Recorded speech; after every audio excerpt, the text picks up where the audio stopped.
गुरुर्ब्रह्मा गुरुर्विष्णू गुरुर्देव महेश्वरा गुरुः साक्षात् परब्रह्म तस्मै श्री गुरुवे नमः.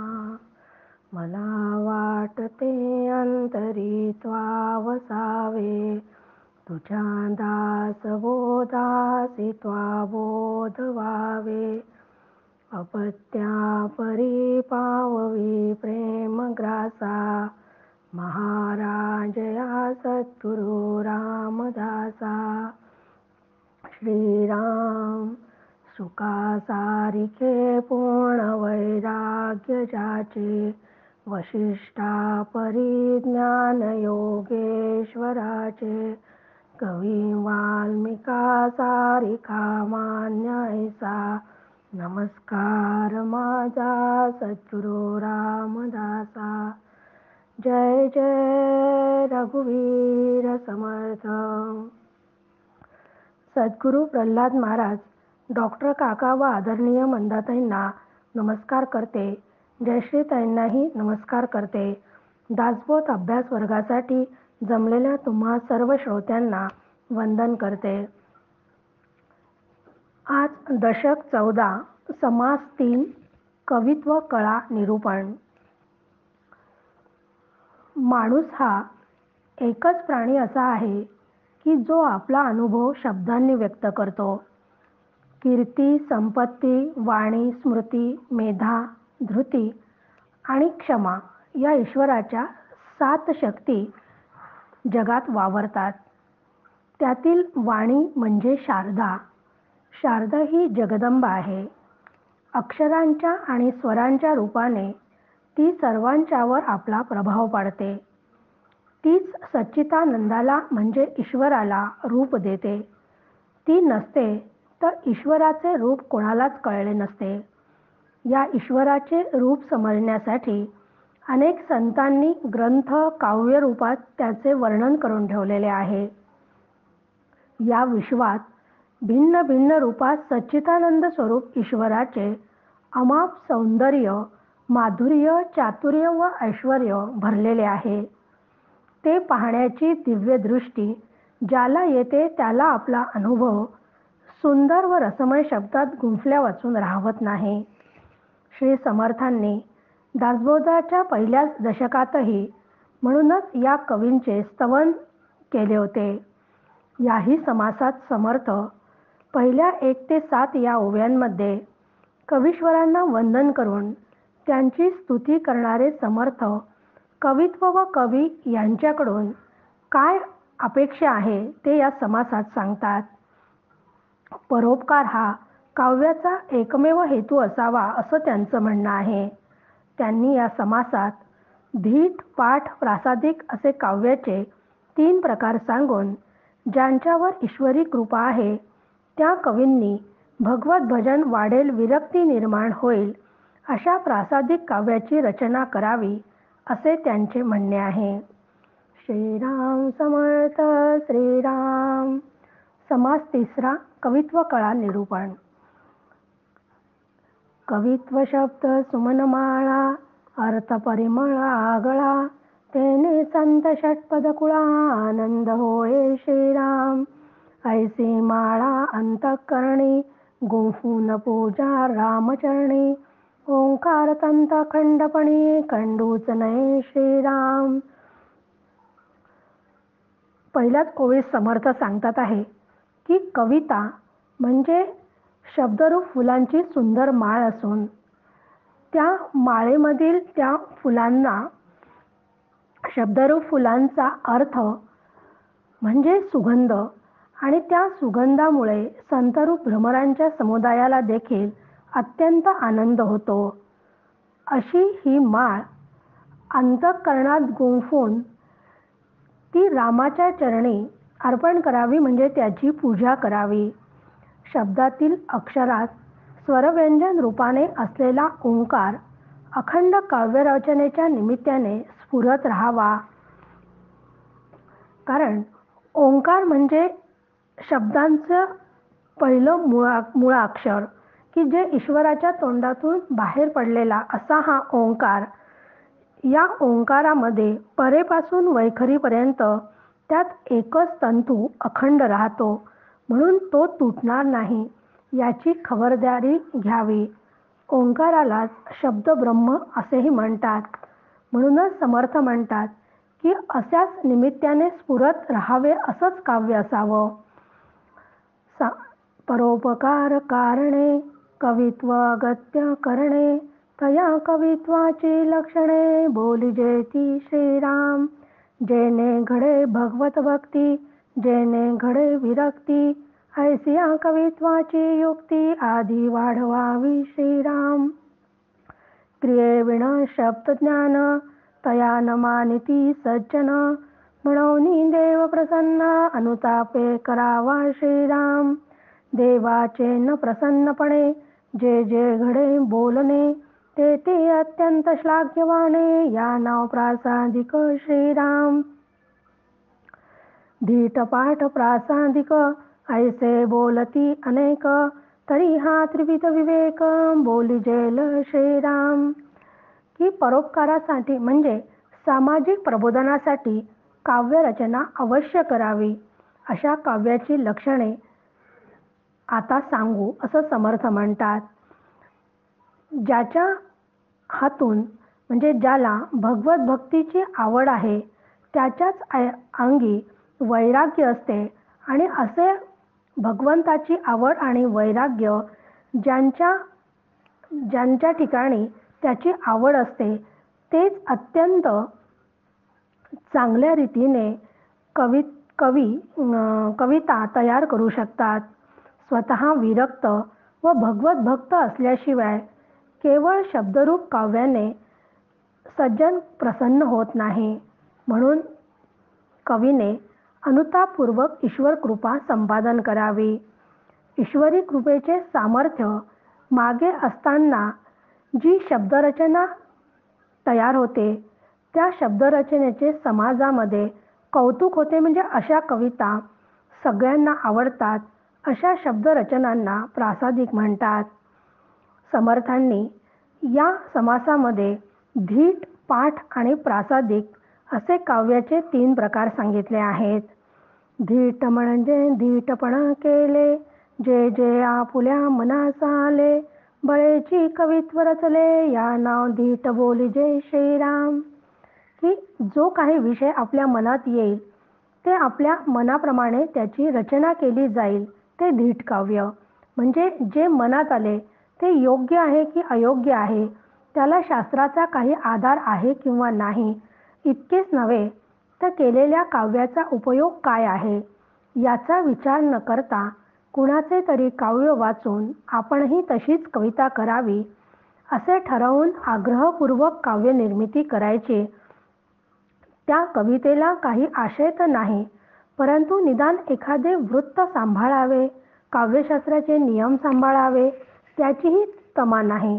बस दुसऱ्या एखाद्याने कोणीतरी कविता केली तर मलाही कविता करता येते, मी पण कवी आहे हे दाखवण्यासाठी कविता करायची व बिनदिक्कत फिरायचे कवी म्हणून.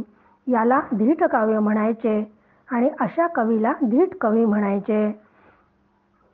पाठ म्हणजे पाठांतर, बहुत पाहिले ग्रंथांतर, तया सारिका उतार आपणही केला श्रीराम. की अनेक कवींचे काव्यसंग्रह पाहून मोठ्या मोठ्या साहित्यकांच्या रचना वाचून, अभंग वाचून त्यातील विषय, आशय, प्रसंग लक्षात घेऊन त्याप्रमाणे काव्यरचना करणे याला पाठकाव्य म्हणतात. शीघ्रची कवित्व जोडिले, दृष्टी पडिले तेची वर्णिले, भक्ती वाचून जे केले त्या नाव धीट पाठ श्रीराम. धीट व पाठ अशा जोड काव्यात जे समोर दिसेल त्यावर तत्काळ काव्य तयार केले जाते, परंतु या शीघ्र कवीमध्ये भगवत भक्तीचा लेशही नसतो. कामिक रसिक शृंगारिक, वीरहास्य प्रस्ताविक, कौतुक विनोदानेक, या नाव धीट पाठ श्रीराम. मन झाले कामाकार, तैसेच निगती उद्गार, धीट पाटे परपार पाविजेत नाही श्रीराम. भावया उदर शांती करणे लागे नरस्तुती. तेथे केली जी विपत्ती त्या नाव धीट पाठ श्रीराम. की जे काव्य रसिकतेने शृंगार रसाने भरलेले असते आणि त्या काव्य रचनेतून काम जागा होतो. वीर रस, हास्यरस, करुण रस, व्यक्तिमात्म्य, विनोद इत्यादी असलेले जे काव्य आहे त्याच्या सगळ्याचा समावेश धीट काव्यात होतो. कारण धीट काव्यामध्ये अंतःकरण शब्द स्पर्शादी कामांनी भरून गेलेले असते. तेच धीट काव्य आहे. अशा काव्यांनी कधीही मोक्ष मिळत नाही. पूर्वीच्या काळी राजा महाराजांच्या दरबारात गाण्यासाठी भाट असत. पोटासाठी हे पोट लोक चाकरी करत असत. त्यासाठी पोटातील भूक शांत करण्यासाठी म्हणजे उदरनिर्वाहाचे साधन म्हणून राजाच्या दरबारात काव्य गाताना त्यात त्या राजाची स्तुती करावी लागत असे. अशी नरस्तुती करण्यासाठी काव्यशक्ती वापरून जे काव्य तयार करून गायले जाते त्याचाही समावेश धीट काव्यातच धीट पाठातच होतो असे समर्थ सांगतात. कवित्व नसावे धीट पाठ, कवित्व नसावे खटापट, कवित्व नसावे उद्धट पाषांड मत श्रीराम. कवित्व नसावे वादंग, कवित्व नसावे रसभंग, कवित्व नसावे रंगभंग दृष्टांतहीन श्रीराम. कवित्व नसावे पाल्हाळ, कवित्व नसावे बाष्कळ, कवित्व नसावे कुटिळ लक्षणीय श्रीराम. समर्थ इथे आता कवित्व कसे नसावे हे सांगत आहेत की कविता करताना ती ओढून ताणून टलाट शब्द जोडून केलेली नसावी. छंद व अनुप्रसादी अलंकार साधण्यासाठी शब्दांची उगाचच ओढाताण करू नये. काव्यरचना कष्टाची असू नये. त्यातून उद्धट व नास्तिक मताचा प्रचार करणारी कविता कधीही नसावी. कुठल्याही काव्यामुळे वाद निर्माण होईल, रंगाचा बेरंग होईल, उपमा उत्प्रेक्षांचा अभाव असेल. त्याचप्रमाणे काव्याचा विषय अकारण लांबवलेला असेल, वाढवलेला असेल, तसा कधीच तो विषय वाढवलेला नसावा. त्यामध्ये उथळ व वायफळ विचार नसून कोणाची निंदालास्ती करण्यासाठी कधीही काव्य रचू नये. काव्याची वैचारिक पातळी व शब्दहीन अभिरुचीचे नसावेत. तेच सांगत त्यात राहू नये. काव्य हे कोणाचे आहे हे वाचकाला समजावे म्हणून समर्थ म्हणतात की कवीच्या नावाचा उल्लेख त्या काव्यात असावा. पहा, आपल्या संत लोकांच्या याच्यात आहे. एकनाथ महाराज म्हणतात एका म्हणे, जनाबाई म्हणतात जनाई म्हणे. असं सगळ्यांनी आपल्या काव्याचा उल्लेख केलेला आहे. म्हणून हे काव्य कोणाचे आहे लोकांना समजले पाहिजे म्हणून त्या नावाचा उल्लेख असावा. विपत्तीहीन तर्कहीन, कळाहीन शब्दहीन, भक्ती ज्ञान वैराग्यहीन कवित्व नसावे श्रीराम. भक्तिहीन जे कवित्व तेची जाणावे ठोंबे मत, आवडीहीन जे वक्तृत्व कंटाळवाणे श्रीराम. भक्तिवीण जो अनुवाद तोची जाणावा विनोद, प्रतिवीण संवाद घडे केवी श्रीराम. की विद्वत्ता नसलेलं, तर्कशून्य आणि कलात्मकता नसलेलं काव्य नसावं. योग्य शब्दांच्या वापराने भक्ती ज्ञान वैराग्य यांचा पुरस्कार केलेला असंच काव्य असावं. ज्या काव्यरचनेत भक्तीचा ओलावा नाही ते शब्द ते सुदबुद्धी नसलेल्यांनीच समजावे. म्हणजे की ज्याला भगवंताबद्दल प्रेम नाही असे सद्बुद्धी नसलेल्या लोकांचंच काव्य आहे असं समजावं असं समर्थ म्हणतात. भक्ती रसापासून असलेली कविता टवाळकी समजावी. भगवंतावर ज्याचे प्रेम नाही तो त्याच्याशी काव्याच्या माध्यमातून संवाद कसा करू शकेल. म्हणूनच समर्थ म्हणतात आहे की धीट कवी पाठकवी व धीट पाठकवी हे असे असतात याचं वर्णन केला केले आहे, तर असे कवी, मी कवी हा अहंकार त्यांना झपाटलेला, अहंकाराने ते झपाटलेले असतात. म्हणून आता समर्थ 22व्या ओळीपासून आपल्याला प्रासादिक काव्याची लक्षणे सांगणार आहेत. वैभव कांता कांचन जयास वाटे हे वमन, अंतरी लागले ध्यान सर्वोत्तमाचे श्रीराम. जयास घडीने घडी लागे भगवंती आवडी, चढती वाढती गोडी भगवत भजनाची श्रीराम. जो भगवत भजने वीण जाऊने दी एक क्षण, सर्व काळ अंतःकरण भक्ती रंगे रंगले श्रीराम.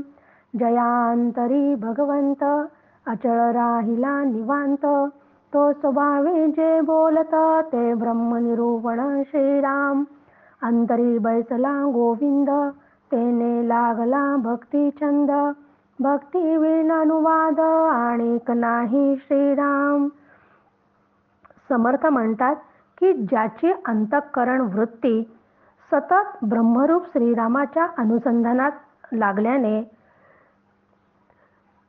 ती वृत्ती धारण करणारा हा श्री संपत्ती वैभव यांचा तिटकारा त्याला वाटतो आणि त्यामुळे सतत त्या एका भगवंताचेच अनुसंधान असल्याने त्याला जे स्फुरलेली काव्यरचना असते ती प्रासादिक मानावी. आणि हे विशेष असते की यांना सतत अशा प्रासादिक कवींना सतत भगवंताचे अनुसंधान असते, ते सतत वाढत्या प्रमाणात असते. म्हणजे सतत दिवसागणिक देवाची आवड त्यांना अधिक अधिक होऊन त्यांना भगवत भजन करावसे वाटते. क्षणभर सुद्धा ते भगवत भजना वाचून घालवत नाही. त्यांच्या अंतःकरण सदा सर्वदा भक्तीने रंगलेले असते. ज्यांच्या अंतःकरणात भगवंत अढळपणे वास करतो ते मग अशा त्यांच्यामध्ये तो जे काही बोलतो, जे काही काव्य करतो त्यामध्ये सतत ब्रह्मनिरूपणाचेच रूप येते. हृदयामध्ये भगवंत सुस्थिर झाल्याने भक्तीने त्याचे मन रंगलेले असल्यामुळे त्याच्या चित्ताला सतत त्या भगवंताचा छंद लागलेला असतो. त्यामुळे भक्तीशिवाय काव्याला दुसरा विषयच उरत नाही. भगवंताची आवड अंतःकरणात निर्माण झालेली असल्यामुळे वाणी वाटे सतत तीच प्रगट होऊन अत्यंत करुण भावाने भरलेले कीर्तन करून तो अत्यंत प्रेमाने नाचू लागतो. आणि सतत चित्तवृत्ती भगवंताशी एकरूप झाल्यामुळे मी देह ही गाठ त्यांची सुटलेली असते. म्हणजे त्यांना कुठल्याही प्रकारचे देहभान राहिलेले नसते.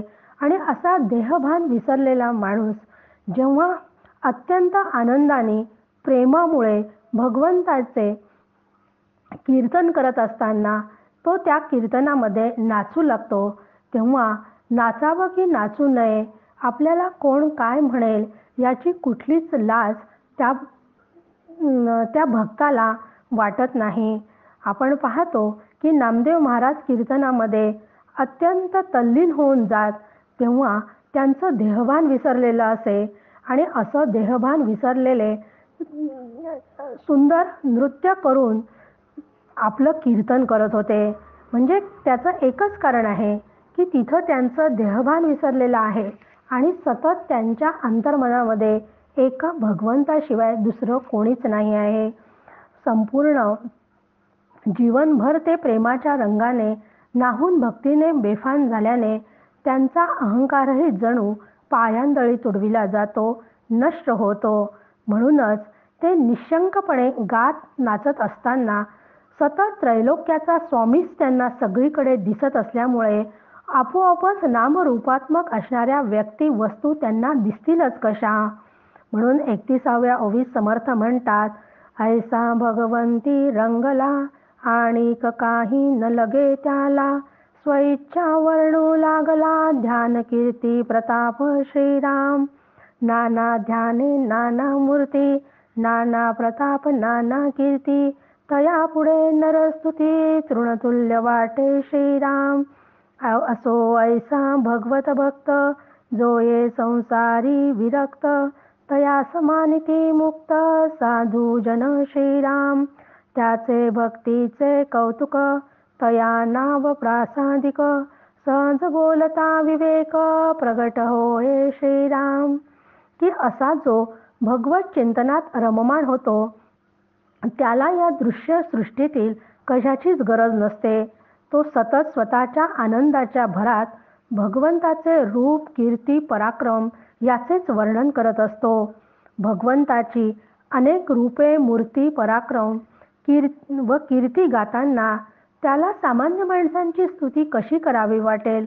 त्या माणसाची स्तुती अगदीच त्यांना क्षुल्लक वाटते. या दृश्य संसारापासून भगवत भक्तीमुळे ते अलिप्त होतात. अशा अलिप्त झालेल्याला भगवत भक्तालाच साधूजन मुक्त म्हणतात. त्याच्या परिपूर्ण भक्तिभावातून सहज येणाऱ्या विवेकपूर्ण रचनांनाच प्रासादिक काव्य म्हणतात. ऐसे कवित्व लक्षण केलेच करू निरूपण. जे निवे अंतःकरण श्रोतयाचे श्रीराम. म्हणून समर्थ म्हणतात की असं जे कवित्व किंवा प्रासादिक काव्य आहे त्यामधून स्पष्टीकरण आता पुन्हा एकदा करू. म्हणजे आता या प्रासादिक काव्याचं स्पष्टीकरण पुन्हा 36 ते 54 ओव्यांमध्ये समर्थ आपल्याला सांगणार आहेत. कवित्व सावे निर्मळ, कवित्व सावे सरळ, कवित्व सावे प्रांजळ, अन्वयाचे श्रीराम. कवित्व सावे भक्तिबळे, कवित्व सावे अर्थांगळे, कवित्व सावे वेगळे अहंतेसी श्रीराम.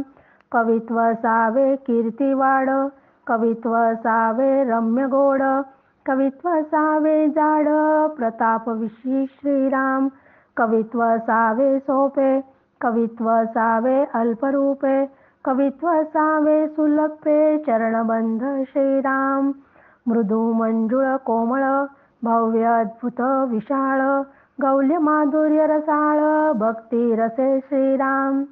की मगाच्या काही ओव्यांमध्ये समर्थांनी काव्य कसं नसावे सांगितलं आणि आता या ओव्यांमध्ये समर्थ आपल्याला काव्य कसं असावं हे सांगतात आहे. की काव्य नेहमी शुद्ध बुद्धीतून निर्माण झालेले असावे. म्हणजे शुद्ध विषयासंबंधी केलेले सरळ अर्थ सांगणारे सुस्पष्ट आणि सुसंगत असे असावे. भक्ती हाच त्या काव्याचा स्थायीभाव असावा. अर्थांतराच्या चातुर्याने भरलेला व अहंकाराचा वारा नसलेली अशी कविता असावी. त्या काव्यामध्ये सतत हरिकीर्ती भरून उरावी व हरीचेच रमणीय आणि गोड शब्दात त्याची कीर्ती सांगावी. श्री हरीचे अद्भुत पराक्रम त्यात भरपूर गायलेले असावेत. अशा काव्यांमध्ये म्हणजे प्रासादिक काव्यांमध्ये सहज समजणारे अगदी थोड्या शब्दांमध्ये खूप मोठं मर्म सांगणारे अनुप्रसादी अलंकार सहजपणे साधलेले काव्यामध्ये असावे. काही काव्य काही वेळा एकदम मवाळ असावे, मंजूळ असावे आणि नाजूक शब्दांनी गुंफलेले असावे, तर काही वेळा प्रसंगानुरूप अद्भुत रसांचे वर्णन करणारे भव्य व प्रदीर्घ असावे, तर कधी गोड व मधुर भक्तिरसाने भरलेले असावे. अक्षरबंध पदबंध नाना चातुर्य प्रबंध, नाना कौशल्यता छंदबंध धाटे मुद्रा अनेक श्रीराम. की काव्य रचनेमधले अक्षर रस्व दीर्घ हे व्यवस्थित असावे. म्हणजे काव्यामध्ये रस्व दीर्घाच्या चुका असू नये.